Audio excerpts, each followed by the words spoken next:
বৈষম্য বিরোধী ছাত্র আন্দোলন চলাকালে নোয়াখালী চাটখিল ও সোনাইমুড়ি উপজেলা থেকে লুট হওয়া বিপুল পরিমাণ অস্ত্র, গোলা বারুদ এবং মালামাল উদ্ধার করেছে বাংলাদেশ আনসার ও গ্রাম প্রতিরক্ষা বাহিনীর চাটখিল ও সোনাইমুড়ি ইউনিট।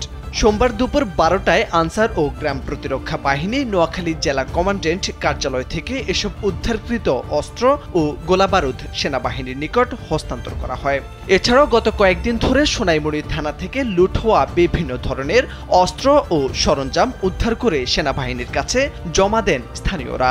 গত 5 তারিখ শেখ হাসিনার পদত্যাগের পর সোনাইমুড়ি ও চাটখিল থানায় হামলা চালিয়ে জ্বালিয়ে দেওয়া হয় থানা ভবন, লুট করা হয় অস্ত্রসহ গুরুত্বপূর্ণ জিনিসপত্র। স্যান্ডেলিনা সো, রূপচর্চায় আভিজাত্য। সে সময় দুর্বৃত্তদের হামলায় নিহত হয় সোনাইমুড়ি থানার এসআই বাসির ও কনস্টেবল ইব্রাহিম।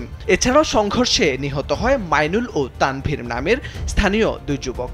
এরপর থেকে বন্ধ ছিল থানা পুলিশের কার্যক্রম। পরে সোমবার সকালে জেলা পুলিশ সুপারের উপস্থিতিতে পুনরায় চালু হয় সোনাইমুড়ি থানা পুলিশের কার্যক্রম।